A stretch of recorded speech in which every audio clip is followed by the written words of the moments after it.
Good evening, नमस्कार, आदाब, सत श्री अकाल, वेलकम और सुस्वागतम सभी बच्चों का सुस्वागतम। और सभी जो पढ़ने लिखने वाले बच्चे हैं सभी का हार्दिक अभिनंदन है, हार्दिक स्वागत है। तो जैसा कि आप लोग जानते हैं कि हमारा कल कुछ टेक्निकल इशू के कारण जो है क्लास में थोड़ा सा प्रॉब्लम आ गया था। तो ऐसा होता है कभी कभी कि कुछ टेक्निकल इश्यूज आ जाते हैं जिस कारण से क्लास थोड़ी सी हमें बंक करनी होती है। तो परसों जो हमारी क्लास हुई थी, परसों भी थोड़ा सा टेक्निकल इशू था जिसमें हमारी 2-3 बार क्लास ऑफ हुई है। तो जिन्होंने परसों की क्लास ले ली है तो वेल गुड। और बाकी आज हम अपनी क्लास को कंटिन्यू करते हैं और आज भी हम इलेक्शन ऑफ प्रेसिडेंट के बारे में पढ़ेंगे, क्योंकि उस क्लास में कुछ बातें ऐसी थी जो कि इनकम्प्लीट थी और कुछ बातें जो हमने उसमें बता दी थी लेकिन एरर की वजह से वो क्लास पूरी नहीं पहुंच पाई होगी आप लोगों को, और कुछ बच्चों को नहीं पहुंच पाई है। तो हेडिंग डालेंगे इलेक्शन ऑफ प्रेसिडेंट के बारे में। अभी फ़िलहाल मेरे पास 2 बच्चों के डाउट आए थे। देखो, मैं एक चीज़ बता देता हूँ, अगर आप 3 बजे से 4 बजे से पहले पहले यानी कि जो है इवनिंग में 4 बजे से पहले पहले अगर आप कोई भी डाउट सेंड करते हैं तो उसी दिन की क्लास में मैं उसको सोल्व करा दिया करूँगा। और बाकी अगर आप 4 बजे के बाद जो भी डाउट्स भेजते हैं वो मैं आपको नेक्स्ट क्लास में कराऊँगा, बिकॉज जब तक क्लास हमारी शूट हो चुकी होती है। तो अभी एक बच्चे का जो है डाउट में था कि राष्ट्रपति, हमारे देश के जो राष्ट्रपति हैं जो यानी कि first prime minister of India mister Rajendra Prasad, जो कि 1950 से लेकर के 1952 तक हमारे देश के राष्ट्रपति रहे, फिर 1952 से लेकर के 1957 तक रहे और 1957 से लेकर के 1962 तक रहे। तो हालांकि राष्ट्रपति जो होते हैं वो उनका जो टेन्योर होता है वो 5 सालों का ही होता है, लेकिन जो 1950 से लेकर के 1952 तक जो भारत के राष्ट्रपति बने, प्रथम राष्ट्रपति जो बने राजेंद्र प्रसाद, वो संविधान के द्वारा बनाए गए थे। क्योंकि उस समय लोकसभा और राज्यसभा नहीं थी, तब जाकर के लोकसभा 1952 में स्टैब्लिश हुई और उसकी प्रथम बैठक हुई। और हम सब जानते हैं कि तब राष्ट्रपति बतौर लोकसभा और राज्यसभा के तौर पे बने 1952 से लेकर के 1957 तक। तो वहाँ पे उनका जो टेन्योर रहा वो 5 साल रहा, ठीक है। लेकिन 1950 से लेकर के 1952 तक वो संविधान सभा के द्वारा बनाए गए, क्योंकि तब संविधान सभा क्या कर रही थी, काम कर रही थी किसके लिए, संविधान के लिए। हालांकि हमारा जो संविधान है वो 26 नवंबर 1949 में कंप्लीट हो चुका था, लेकिन उसके बाद भी कुछ काम ऐसे थे जो कि संविधान सभा के द्वारा हुए। और हालांकि लोकसभा का जो गठन हुआ वो 1952 में हुआ, ठीक है। तो इस बारे में भी याद रखेंगे। चलिए, तो डाउट क्लियर होता है। तो 1952 से लेकर के 1955 तक जो राष्ट्रपति रहे राजेंद्र प्रसाद, वो एक संविधान सभा के द्वारा बनाए गए, ठीक है।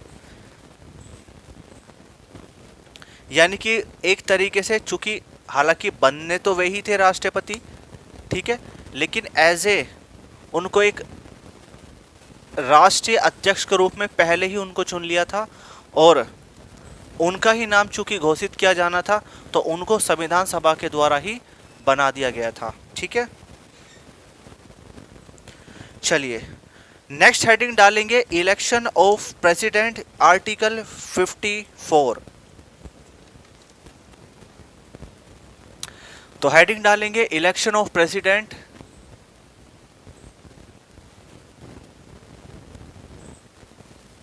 इलेक्शन ऑफ प्रेसिडेंट, हिंदी में बोलेंगे राष्ट्रपति का चुनाव, राष्ट्रपति का चुनाव। अगर हम बात करें राष्ट्रपति के चुनाव के बारे में तो हम सब जानते हैं कि ये हमारे संविधान के आर्टिकल 54 में आता है, इस नोन एज आर्टिकल 54। और आर्टिकल 55 में manner of election of president यानी कि राष्ट्रपति के चुनाव का ढंग, यानी कि राष्ट्रपति के चुनाव का क्या तरीका होता है, वो बातें लिखी गई हैं। तो अगर हम बात करें इलेक्शन ऑफ प्रेसिडेंट के बारे में, तो राष्ट्रपति का जो चुनाव होता है वो जनता के द्वारा प्रत्यक्ष रूप से नहीं किया जाता, यानी कि राष्ट्रपति के चुनाव में भारत की जो जनता है वो डायरेक्ट वोटिंग नहीं करती है, लेकिन इसमें एक निर्वाचन मंडल बनाया जाता है जिसको हम इंग्लिश में बोलते हैं इलेक्टोरल कॉलेज, और इसमें एक निर्वाचन मंडल बनाया जाता है और उसमें कुछ विशेष सदस्य होते हैं और उन सदस्यों के द्वारा ही राष्ट्रपति के चुनाव में वोटिंग की जाती है, यानी कि उनके द्वारा ही वोट डाली जाती है और तब जाकर के भारत के राष्ट्रपति को चुना जाता है। तो कहीं ना कहीं जो हमारा जो वोटिंग का मामला है राष्ट्रपति पर, वो डायरेक्ट नहीं इनडायरेक्टली होता है। कैसे होता है इनडायरेक्टली, वो थोड़ा आगे बढ़ेंगे।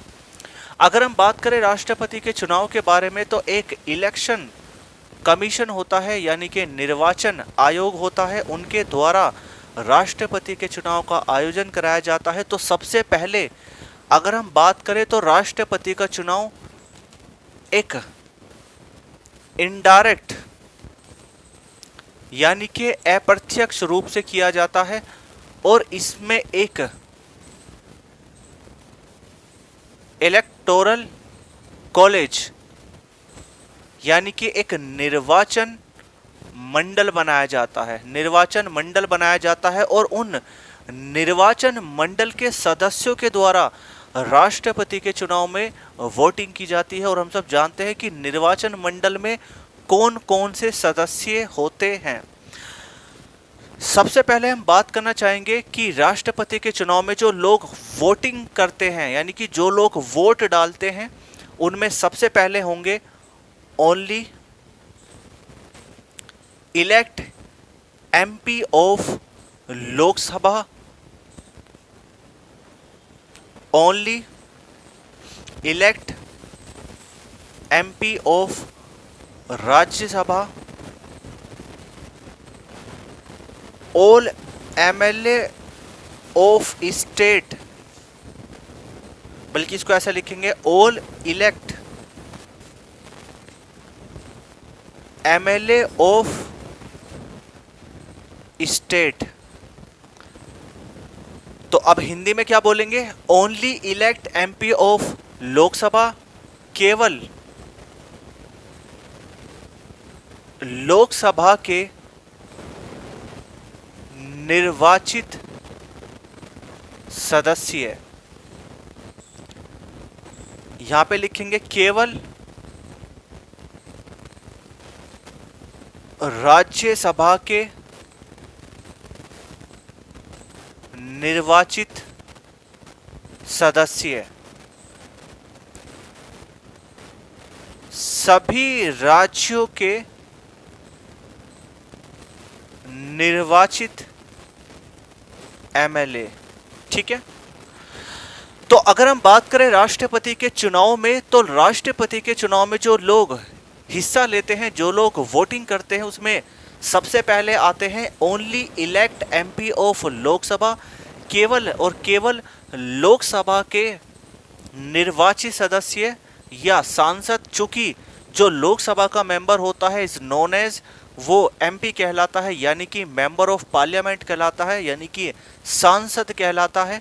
तो लोकसभा के सभी निर्वाचित सदस्य, राज्यसभा के सभी निर्वाचित सदस्य और जितने भी हमारे राज्य हैं और राज्यों के अंदर जितनी भी हमारी विधानसभा है, यानी कि लेजिस्लेटिव असेंबली है, उनके जितने भी निर्वाचित सदस्य हैं, यानी कि इलेक्ट एमएलए है, यानी कि मेंबर ऑफ लेजिस्लेटिव असेंबली, उनके जो मेंबर होते हैं वो, यानी कहने का मतलब ये होगा कि सभी राज्यों के निर्वाचित विधायक, यानी कि सभी राज्यों के निर्वाचित एमएलए। ठीक है, तो आप इतनी बात समझ पाए। तो यही 3 टाइप के लोग राष्ट्रपति के चुनाव में हिस्सा लेते हैं, लेकिन है कहना गलत होगा, लेते थे, बिकॉज हम सब जानते हैं कि कि हमारा संविधान 26 नवंबर 1949 में बन करके तैयार हुआ और ये इस दिन हमने एडॉप्ट किया यानी कि इसको हमने ग्रहण किया, हमने इसको स्वीकार किया, हमने इसको अंगीकृत किया। लेकिन जो हमारा संविधान है वो 26 जनवरी 1950 में पूरे देश में क्या हुआ, लागू हुआ, इम्प्लीमेंट हुआ यानी कि लागू हुआ। हालांकि जब 26 नवंबर 1949 में संविधान को हमने अपनाया तो कुछ आर्टिकल्स ऐसे थे जो उसी दिन ही लागू कर दिए गए थे। हालांकि ये बातें हम आगे पढ़ लेंगे। और उसके बाद जब संविधान 26 नवंबर 1950 में देश में लागू हुआ तो कुछ आर्टिकल्स हमारे तब लागू हुए, क्योंकि जब तो पूरा संविधान ही लागू हो गया। तो जब हमारा संविधान लागू हुआ तो इस संविधान को हम मूल संविधान कहते थे, यानी कि बेसिक कॉन्स्टिट्यूशन कहते थे। क्या कहते थे? Basic constitution. और जब हमारा संविधान 26 जनवरी 1950 में इम्प्लीमेंट हुआ तब राष्ट्रपति के चुनाव में, हम सब जानते हैं कि राष्ट्रपति के चुनाव में ये 3 टाइप के लोग बैठते थे। यानी कि अगर हम बात करें फर्स्ट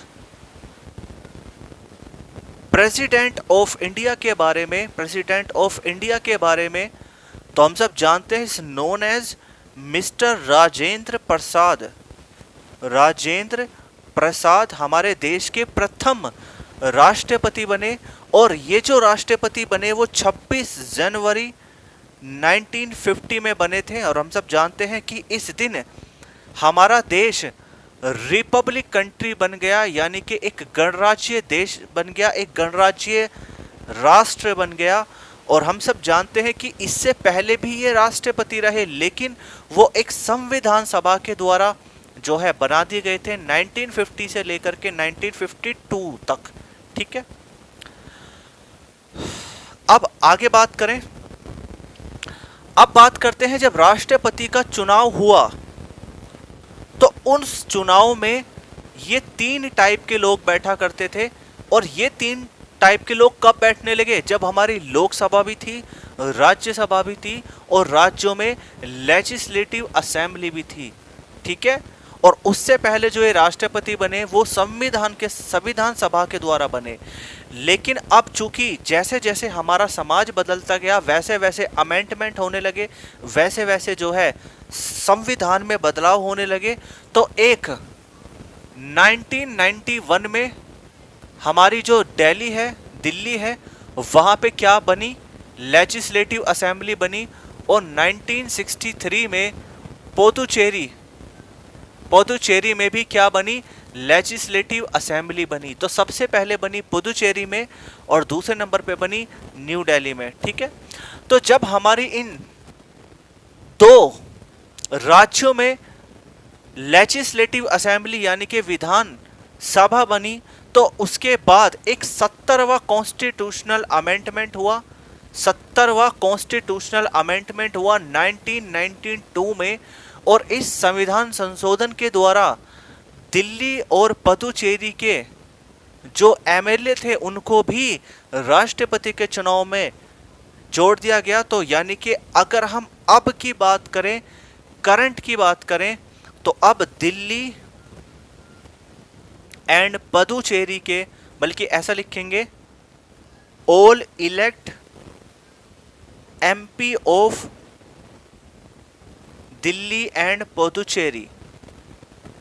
ठीक है, दिल्ली और पुदुचेरी के भी निर्वाचित सदस्य राष्ट्रपति के चुनाव में बैठने लगे। ठीक है, तो अब इस पूरी प्रक्रिया में क्या क्वेश्चन बनेंगे, एग्जामिनर क्या क्या चीजें पूछेगा, थोड़ा सा देखते हैं। पूछ लेगा कि बताइए राष्ट्रपति का चुनाव किस आर्टिकल के द्वारा होता है, तो आर्टिकल 54। और पूछ ले राष्ट्रपति के चुनाव का ढंग क्या होगा, उसका तरीका क्या होगा, तो इस नोन एज आर्टिकल 55। पूछ लेगा राष्ट्रपति का चुनाव किस तरीके से होता है, क्या तरीका होता है, तो इस नोन एज अप्रत्यक्ष रूप से होता है यानी कि राष्ट्रपति का जो चुनाव होता है वो अप्रत्यक्ष रूप से होता है। हालांकि राष्ट्रपति का चुनाव एक अप्रत्यक्ष व गुप्त प्रणाली के द्वारा होता है, और उसकी प्रणाली क्या है वो हम आगे पढ़ेंगे। इसमें एक निर्वाचन मंडल बनाया जाता है और राष्ट्रपति का जो चुनाव कंडक्ट कराया जाता है वो इस नोन एज इलेक्शन कमीशन यानी कि निर्वाचन आयोग के द्वारा कराया जाता है।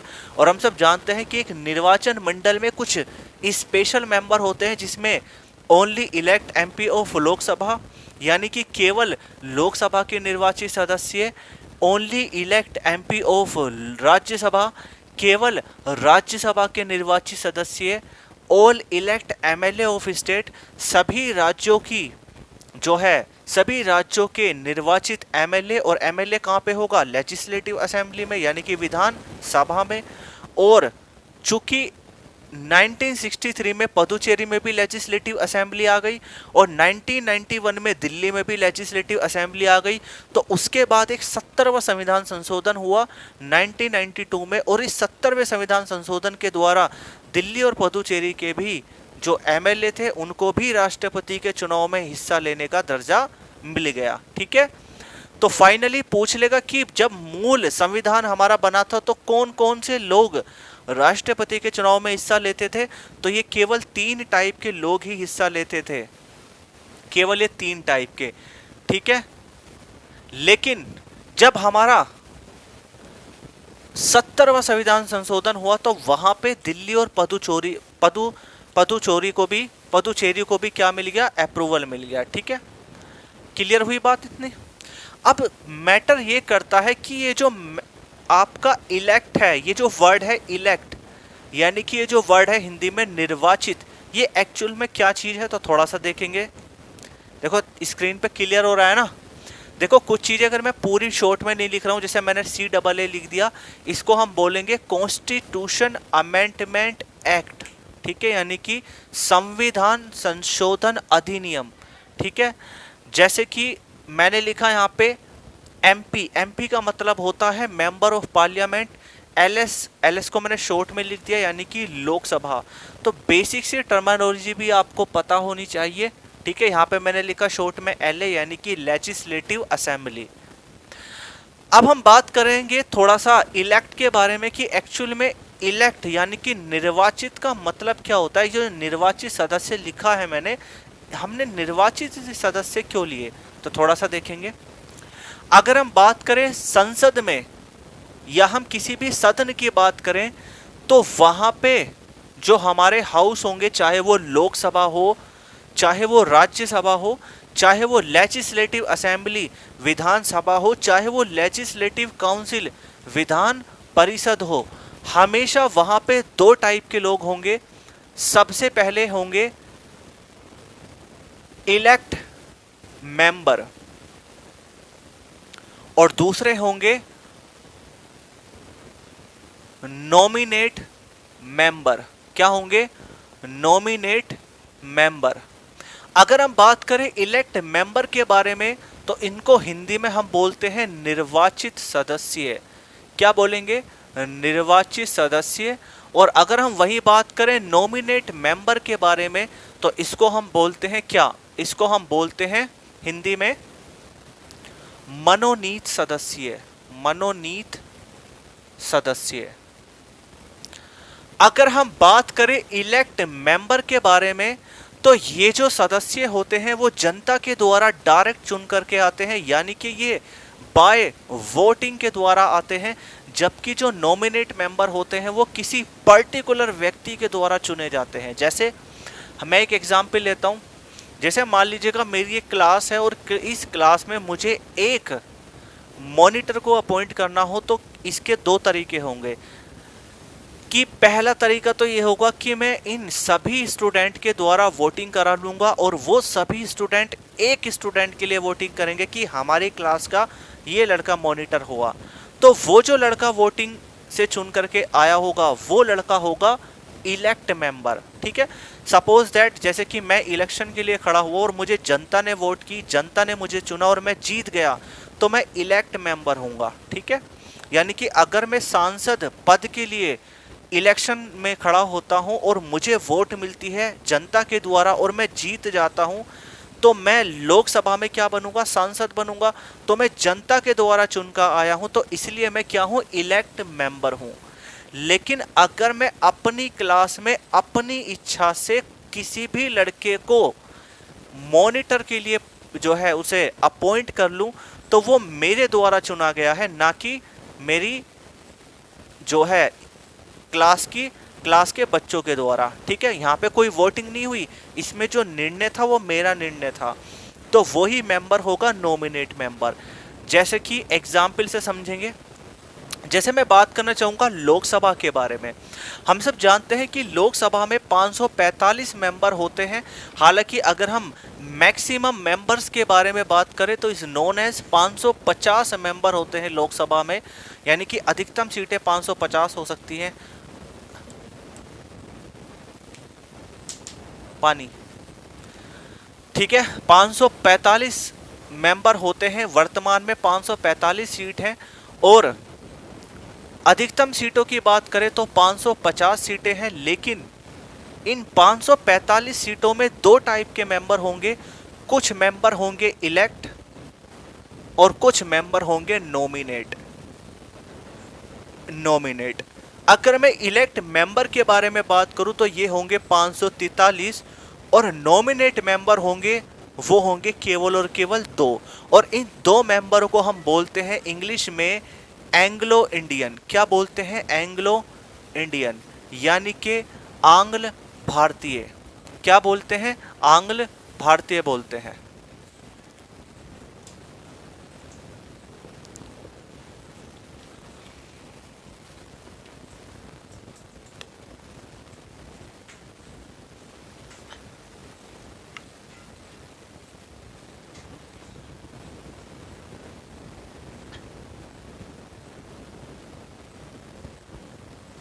सोनू यहाँ से ना थोड़ी सी लाइटिंग कम कर दो, उसकी आँख पे आ रही है रोशनी।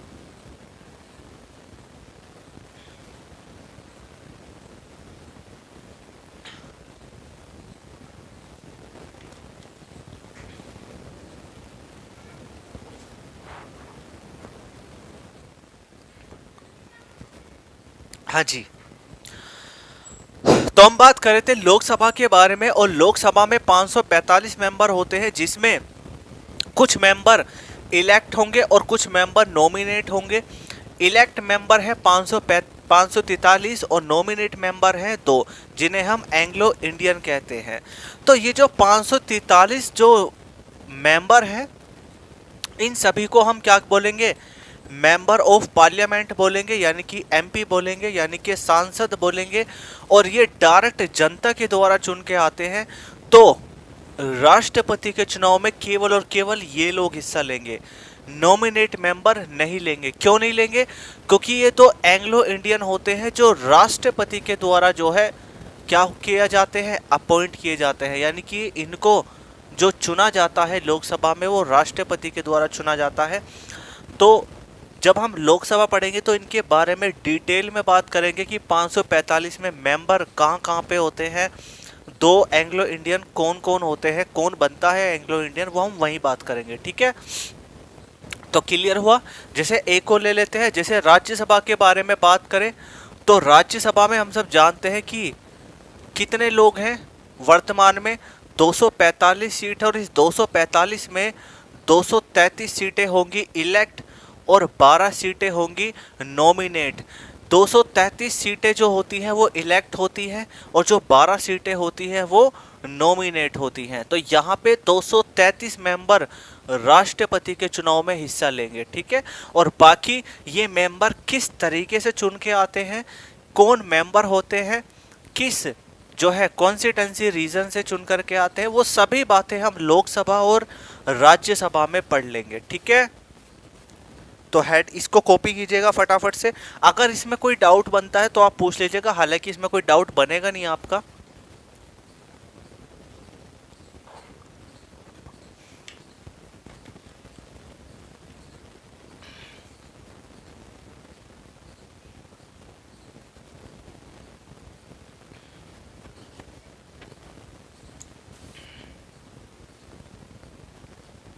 चलिए अब थोड़ा सा आगे बात करते हैं। अभी हमने जाना कि राष्ट्रपति का चुनाव में कौन कौन लोग हिस्सा लेते हैं, और जब पहले संविधान बना था तो कौन लोग हिस्सा लेते थे और कौन लोग हिस्सा नहीं लेते थे, वो हमने पढ़ा। अब हम पढ़ेंगे कि राष्ट्रपति के चुनाव में कौन लोग हिस्सा नहीं लेते हैं। अभी हमने पढ़ा कि राष्ट्रपति के चुनाव में ये लोग हिस्सा लेते हैं, ये लोग वोटिंग करते हैं। हाँ, एक चीज और समझा देता हूँ कि ये इनडायरेक्ट का मतलब क्या होगा, है ना, इसको थोड़ा सा समझ ले।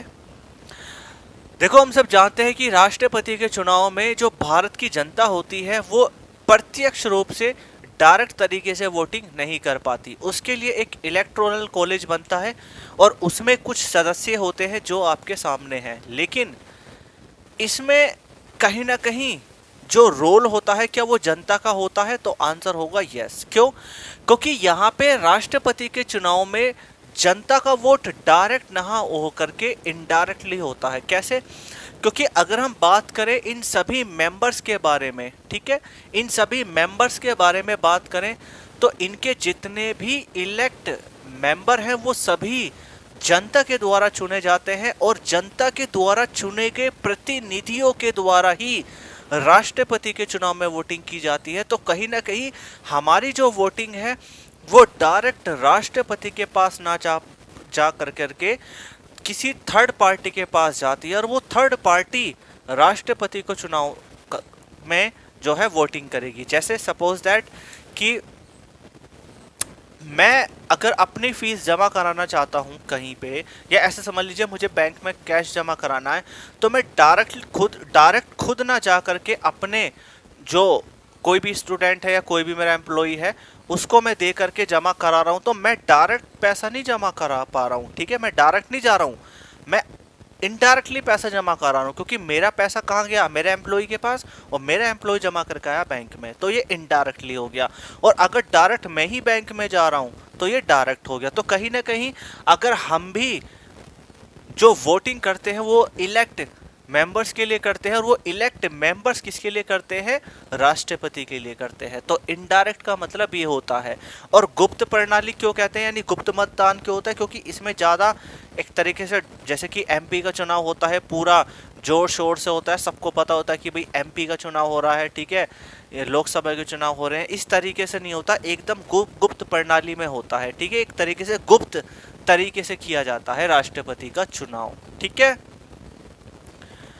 अब हम बात करते हैं आर्टिकल 55। यहाँ से आपको कुछ बातें क्लियर होंगी, क्योंकि अभी ये इनकम्प्लीट ही है। अभी केवल हमें यही पता है कि राष्ट्रपति के चुनाव में कौन कौन लोग हिस्सा लेते हैं। हम एक चीज़ और पढ़ लेते हैं कि राष्ट्रपति के चुनाव में कौन लोग हिस्सा नहीं लेते, उसके बाद हम आर्टिकल 55 पर आ जाएंगे। क्योंकि काफ़ी सारे क्वेश्चन मैंने देखे हैं प्रैक्टिस चैट में कि उसमें क्वेश्चन पूछ लिया जाता है कि बताइए इनमें से राष्ट्रपति के चुनाव में कौन लोग हिस्सा नहीं लेते। ठीक है, अब ध्यान से समझना। तो हेडिंग डालेंगे note participate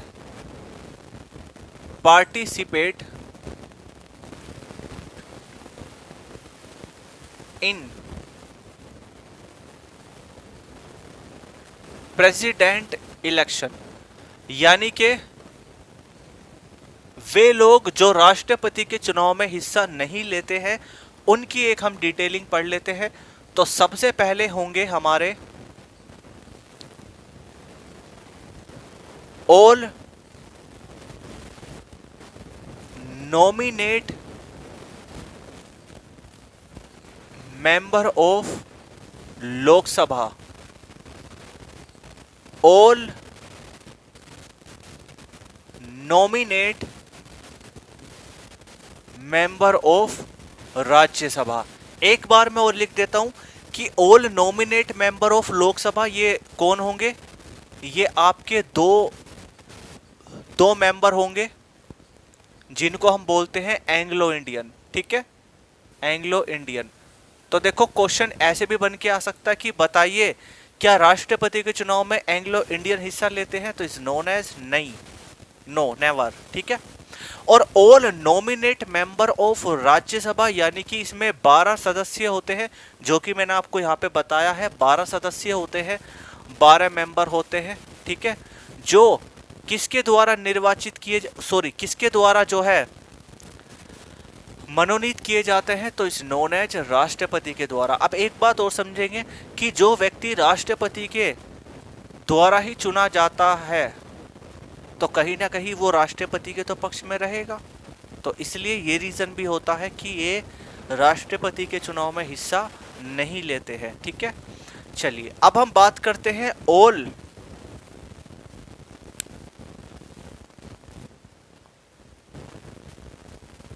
nominate MLA of legislative assembly, यानी कि सभी राज्यों के जितने भी मनोनीत सदस्य होते हैं वो भी राष्ट्रपति के चुनाव में हिस्सा नहीं लेते हैं। ठीक है, यानी कि all nominate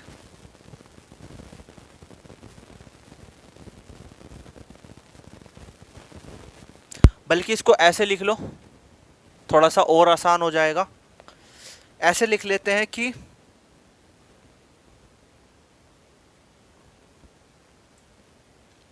all nominate MLC of legislative assembly and elect MLC of legislative council. मतलब ऐसा लिख लो कि all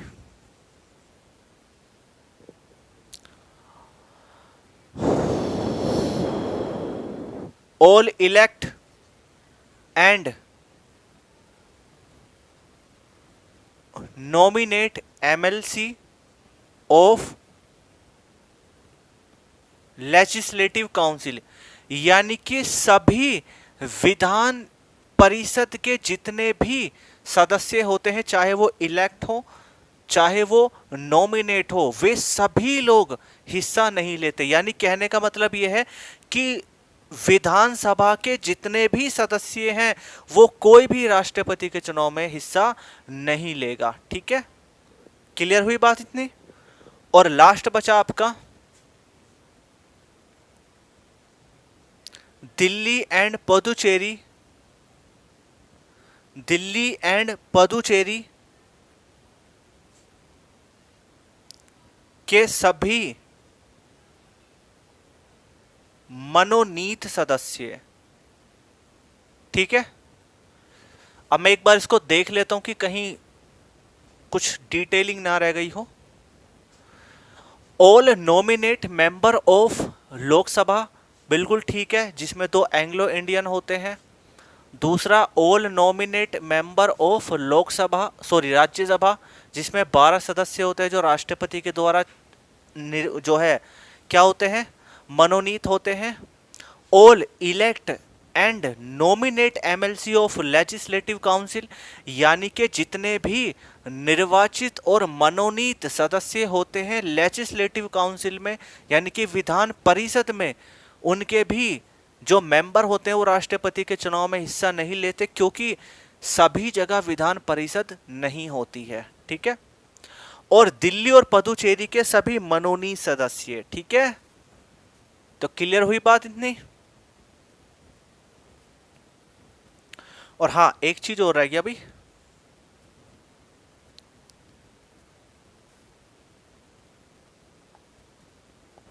all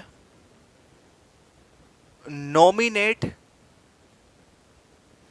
member in legislative assembly, यानी कि सभी विधान,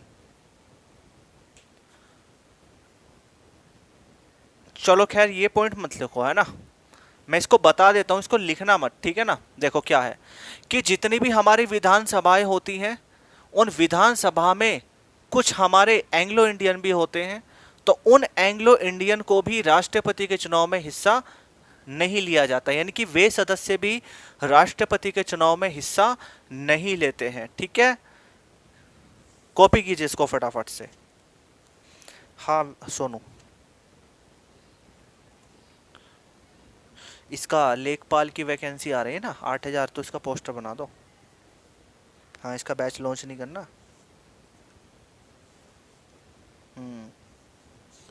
फीस मत लिखना उसकी। ये बनाओ तुम, मैं इसका GS special, math special, reasoning special, Hindi special, सबके बना दो पोस्टर। मेरा बना दो, गौरव का बना दो, मनीष का बना दो, डीके का बना दो। हाँ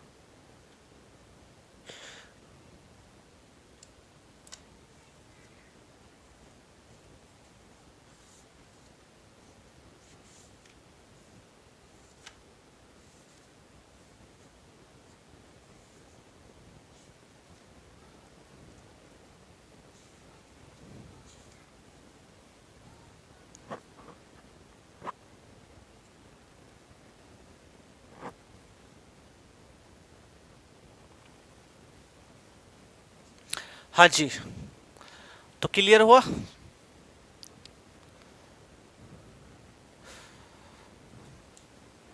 चलो तुम लिख ही लो।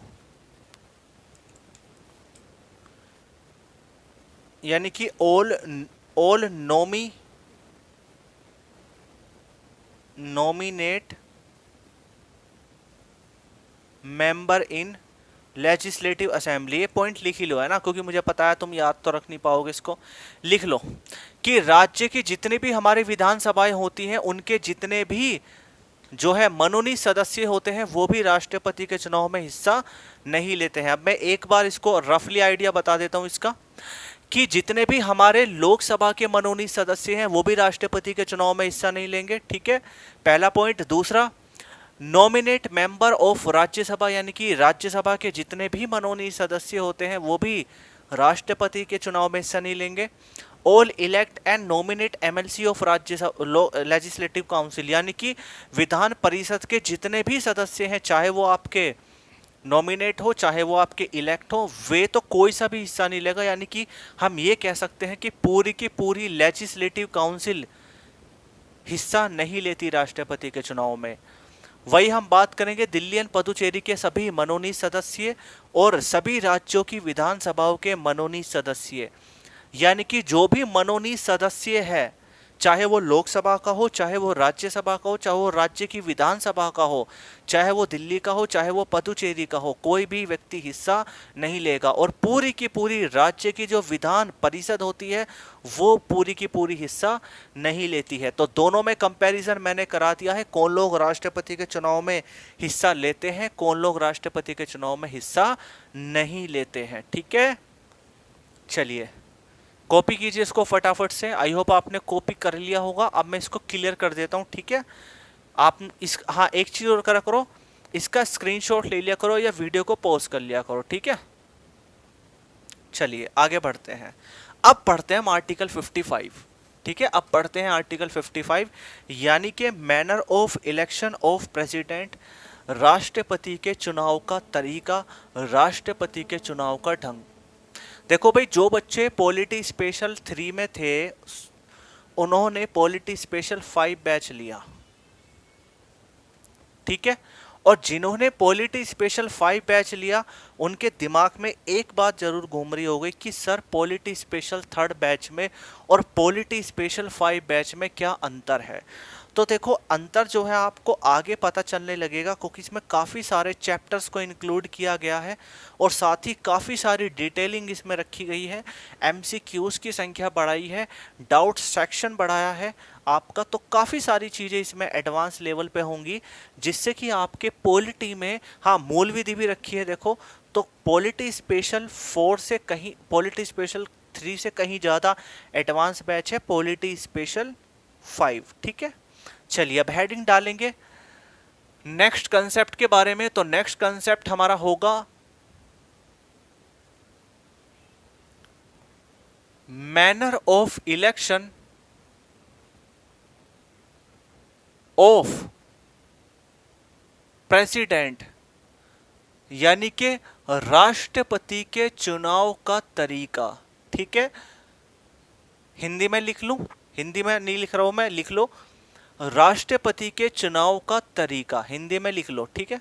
और हम सब जानते हैं ये हमारे संविधान के आर्टिकल 55 में आता है। किस में आता है?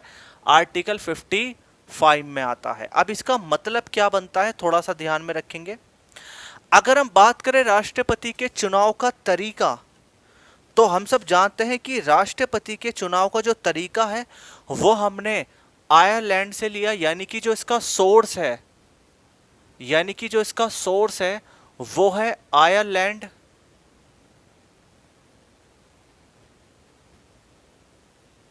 आयरलैंड से हमने राष्ट्रपति के चुनाव का तरीका लिया है। और हम सब जानते हैं कि राष्ट्रपति का जो चुनाव किया जाता है वो दो तरीके से किया जाता है।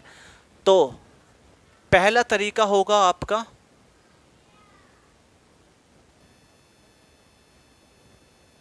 सिंगल ट्रांसफेरेबल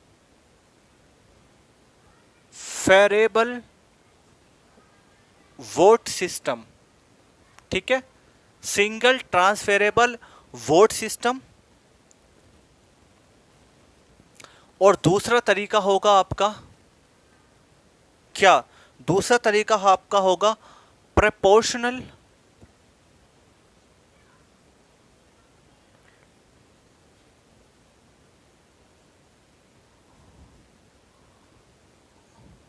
रिप्रेजेंटेटिव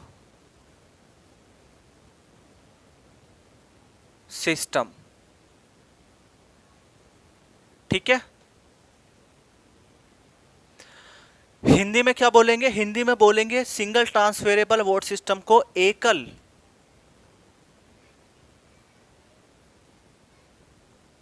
संक्रमणीय मत प्रणाली, और दूसरा तरीका होता है आनुपातिक प्रतिनिधित्व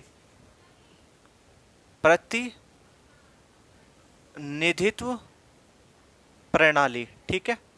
यानी कि सिंगल ट्रांसफेरेबल वोट सिस्टम और दूसरा प्रोपोर्शनल रिप्रेजेंटेटिव सिस्टम, ठीक है। तो ये दो तरीके से राष्ट्रपति का चुनाव किया जाता है, ठीक है। तो इस चीज को थोड़ा सा ध्यान में समझने की कोशिश करना। लिखेंगे चीजें बात पहले। नहीं, ये फॉन्ट थोड़ी छोटी करो इस पोस्टर की, ये मजा नहीं आया इसमें। ब्लैक कलर की बैकग्राउंड कर दो इसकी, ब्लैक और ब्लू।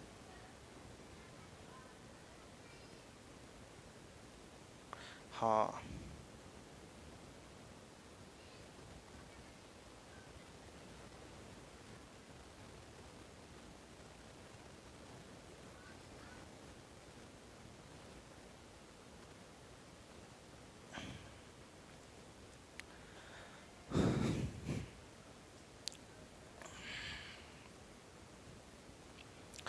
हाँ जी, कॉपी हो गया? कॉपी हो गया?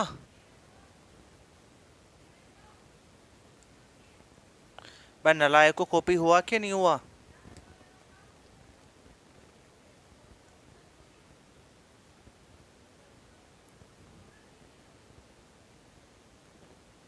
हेलो, हाँ जी। नहीं,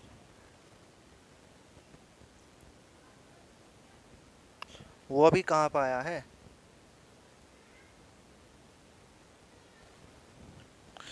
पीटी 365 विजन की ना, विजन आईएएस की 365। हाँ हाँ, वो लिया ना। करंट अफेयर की मैगजीन लिया ना मेरी। तुम आ जाओगे?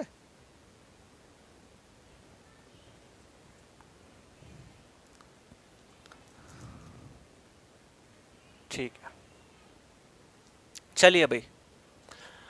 तो अगर हम बात करें मैनर ऑफ प्रेसिडेंट के बारे में, तो हम सब जानते हैं कि इसका जो सोर्स है वो आयरलैंड से लिया गया है और आर्टिकल 55 में दिया गया है।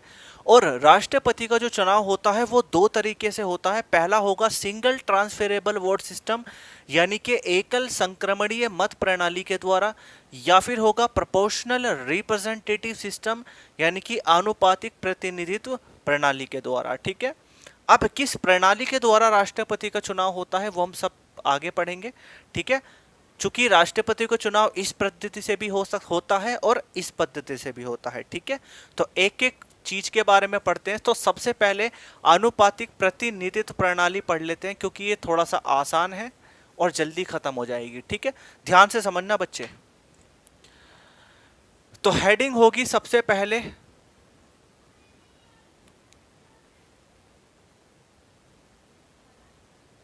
प्रोपोर्शनल, सॉरी, ठीक है ठीक है, प्रोपोर्शनल रिप्रेजेंटेटिव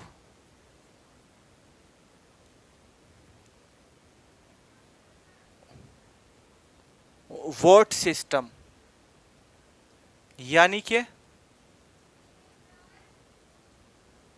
आनुपातिक प्रतिनिधित्व प्रणाली। ठीक है, अब ध्यान से समझना इसको। इसको आप एग्जाम्पल से थोड़ा सा बेहतर तरीके से समझेंगे, तो एग्जाम्पल ले लेते हैं। देखिएगा, अगर हम बात करें चुनाव के बारे में, इस प्रक्रिया के बारे में, तो जो हमारा प्रेसिडेंट होगा, जो हमारा राष्ट्रपति होगा, वो जितना सेंट्रल का भी होगा वो उतना एक स्टेट का भी होगा, क्योंकि राष्ट्रपति तो सबका होता है ना। राष्ट्रपति स्टेट का भी वही है, लोकल गवर्नमेंट का भी वही है, आपका सेंट्रल का भी वही है, यानी कि पूरे देश का राष्ट्रपति एक ही है। अगर हम किसी गांव में जाएंगे तो उसके लिए भी राष्ट्रपति एक ही होगा, दिल्ली जाएंगे तो वहां पे भी राष्ट्रपति एक ही होगा, यानी कि पूरे भारत देश का एक ही राष्ट्रपति होगा। तो कहीं ना कहीं जो राष्ट्रपति की पावर होगी, वो जितनी पावर स्टेट पे होगी उतनी पावर सेंट्रल में भी होगी। तो कहीं ना कहीं अगर हम बात करें सेंट्रल के बारे में, तो सेंट्रल में होगी लोकसभा और सेंट्रल में होगी राज्यसभा। और वहीं हम बात करें स्टेट में, तो स्टेट में कौन होगी? स्टेट में होगी लेजिस्लेटिव असेंबली, क्योंकि लेजिस्लेटिव काउंसिल तो हम ले ही नहीं सकते, क्योंकि लेजिस्लेटिव काउंसिल यानी कि विधान परिषद के जो सदस्य होते हैं वो तो वोटिंग में हिस्सा नहीं लेंगे, केवल और केवल विधानसभा के सदस्य लेंगे राज्य में। और सेंट्रल से कौन होंगे? लोकसभा के और राज्यसभा के। अब लोकसभा के बारे में बात करें तो यहां पे ओनली इलेक्ट मेंबर होंगे। कौन होंगे? इलेक्ट मेंबर, जो राष्ट्रपति के चुनाव में हिस्सा लेंगे। तो लोकसभा से कितने मेंबर होंगे? 543, क्योंकि टोटल मेंबर कितने होते हैं? 545, और 545 में इलेक्ट के मेंबर कितने होंगे? 543, और राज्यसभा से कितने होंगे? 233। तो टोटल मेंबर कितने होंगे? 3 और 3 6, 7, और यहाँ पे हो गया 7, यानी कि 776 मेंबर। और अगर हम बात करें सभी राज्यों के जो विधानसभा होती है उनके जितने भी निर्वाचित सदस्य होते हैं उनकी संख्या ले लेंगे तो मैं लगभग 4200 के अराउंड में मान लेता हूँ। कितनी मान लेता हूँ? 4200। जैसे हमने राजस्थान की विधानसभा ले ली है ना, उत्तर प्रदेश की ले ली, बिहार की ले ली, तो इन सब के जितने भी इलेक्ट एमपी, इलेक्ट एमएलए होंगे उन सबको जोड़ करके लगभग 4200 की जो है रेंज बैठेगी। अब कहीं ना कहीं आपने देखा कि सेंट्रल की जो मेंबर की जो टोटलिंग है वो स्टेट की मेंबर की जो टोटलिंग है वो तो इक्वल नहीं है, वो तो इक्वल नहीं है, वो तो नॉट इक्वल है। और चूंकि प्रेसिडेंट जो होगा वो जितना राष्ट्रपति, जितना स्टेट का होगा उतना सेंट्रल का भी होगा। ठीक है, तो इन्हीं मेंबर्स को जो बराबर किया जाता है वो इसी पद्धति के द्वारा किया जाता है, प्रोपोर्शनल रिप्रेजेंटेटिव सिस्टम के द्वारा। वोट हटा दो यहां से, प्रोपोर्शनल रिप्रेजेंटेटिव सिस्टम के द्वारा। और ये पहली प्रक्रिया होता है राष्ट्रपति के चुनाव में। ठीक है, क्लियर हुई बात इतनी? ठीक है, इसे कॉपी करो, मैं एक बार फिर समझाऊंगा। ठीक है, चूंकि वो तो जो नेक्स्ट वाली है सिंगल ट्रांसफेरेबल, वो तो मैं आपको कल ही समझाऊंगा क्योंकि वो काफी बड़ी प्रक्रिया है। ठीक है, लेकिन इसको मैं थोड़ा सा अच्छे से क्लियर कर देता हूं आपको, ध्यान से समझना। देखिएगा कि आनुपातिक प्रतिनिधित्व प्रणाली में क्या होता है कि सेंट्रल और स्टेट को इक्वल किया जाता है। हालांकि इसका एक फॉर्मूला होता है जो मैं आपको कल बताऊंगा, कल की क्लास में डिस्कस करेंगे फॉर्मूला। तो उस फॉर्मूले के द्वारा बैलेंस किया जाता है। यानी कि यहाँ पे सबसे पहले एक एमएलए की वोट का वैल्यू निकाला जाता है और फिर एमपी की वोट का वैल्यू निकाला जाता है, फिर उस हिसाब से उनको बैलेंस किया जाता है। ठीक है, कैसे बराबर किया जाता है वो मैं आपको फॉर्मूले से करके बताऊंगा, टेंशन ना ले उस चीज की। लेकिन अब थोड़ा ध्यान में समझेंगे कि इस आनुपातिक प्रतिनिधित्व प्रणाली में जो राष्ट्रपति को चुनाव होगा वो क्या होगा, यानी कि राष्ट्रपति जितना सेंट्रल का है उतना स्टेट का भी होगा। ठीक है, तो कहीं ना कहीं इनकी जो संख्या होगी वो तो बराबर होनी चाहिए, यानी कि अनुपातिक, यानी कि वो चीज अनुपात में होनी चाहिए। तो अब हमने देखे कि सेंट्रल में लोकसभा है, राज्यसभा है, लोकसभा से इतने मेंबर निकले इलेक्ट और राज्यसभा से 233 मेंबर बैठे, यानी टोटल हो गए 776। और स्टेट से कितने बैठे, स्टेट की सभी विधानसभा के मेंबर लिए तो लगभग 4200 बैठ गए, 4200 4300 जो भी बैठेगा वो बैठ जाएगा, तो हमने ले लिया 4200 बैठे। अब कहीं ना कहीं ये तो बराबर नहीं है, क्योंकि ये कहाँ 4200 और ये कहाँ 776। तो कहने का मतलब ये होगा कि यहाँ पे एक एमपी की जो वोट होगी वो कई एमएलए के बराबर होगी। ठीक है, यानी कि लाइक एक एमएलए एक एमपी बराबर मान लो 40 एमएलए हो गया, है ना, एक एमपी बराबर 40 एमएलए हो गया, इस तरीके से।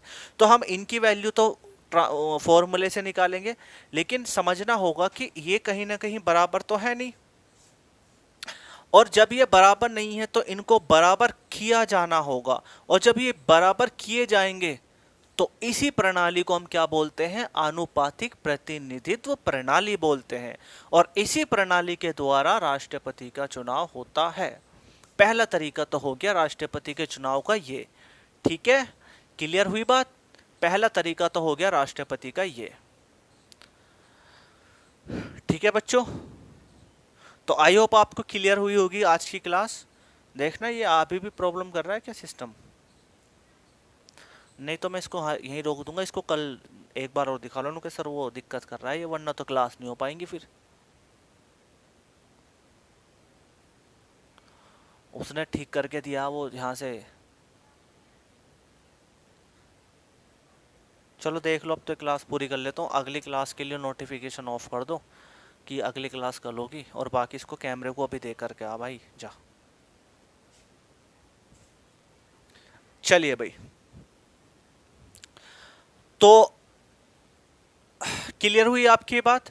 ठीक है, तो आपके जो भी डाउट्स हैं वो डाउट सेंड कर दीजिएगा, आपका डाउट्स ले लिया जाएगा। हालांकि अगर आप डाउट डेली 4 बजे से पहले पहले सेंड करते हैं तो आपका डाउट क्लास में उसी दिन ही सॉल्व करा दिया जाएगा, अन्यथा अगले दिन क्लास में सॉल्व होगा, या फिर मैं जैसे फ्री आता हूं तो डाउट सेक्शन बना हुआ है वहां पे मैं ऑटोमेटिकली डाउट आपके ले लूंगा, टेंशन ना ले। और एमसीक्यू करते रहें, हालांकि एमसीक्यू अभी थोड़े से, चूंकि राष्ट्रपति ज़्यादा नहीं हुआ है तो आपसे ज़्यादा होंगे भी नहीं अभी, ठीक है, लेकिन जैसे जैसे टॉपिक हम वाइज पढ़ते चले जाएंगे वैसे वैसे आप लोग जो है टॉपिक को पढ़ते चले जाइएगा। अगर ये समझ में नहीं आए तो 1 से 2 बार वीडियो देख लीजिएगा, समझ में आ जाएगा। तब भी समझ में ना आए तो टेंशन ना लीजिएगा, मैं इसको और आसान तरीके से काफ़ी सारे एग्जाम्पल के साथ समझा दूंगा, आपको अच्छा समझ में आएगा। ऐसा नहीं होगा कि आप नहीं समझ सकते, ठीक है, क्योंकि चूंकि हम राष्ट्रपति जो हमारे देश के राष्ट्रीय अध्यक्ष हैं उनके चुनाव के बारे में बात कर रहे हैं, तो थोड़ा सा तो टफ कंसेप्ट होता ही है। बाकी कोई टेंशन नहीं है इसमें, ठीक है ना। इनको बराबर कैसे करते हैं वो हम कल डिस्कस करेंगे, और एग्जामिनेशन में इनका फॉर्मूला भी पूछ लिया जाता है, ये बहुत ही ज़्यादा महत्वपूर्ण होता है फॉर्मूला कैसे यूज़ होता है, कैसे हम उनको इम्प्लीमेंट करेंगे वो भी हमें पता होना चाहिए, ठीक है। तो thank you very much to all of you, bye bye, take care, good night, thank you yourself, bye, take care, love you to all.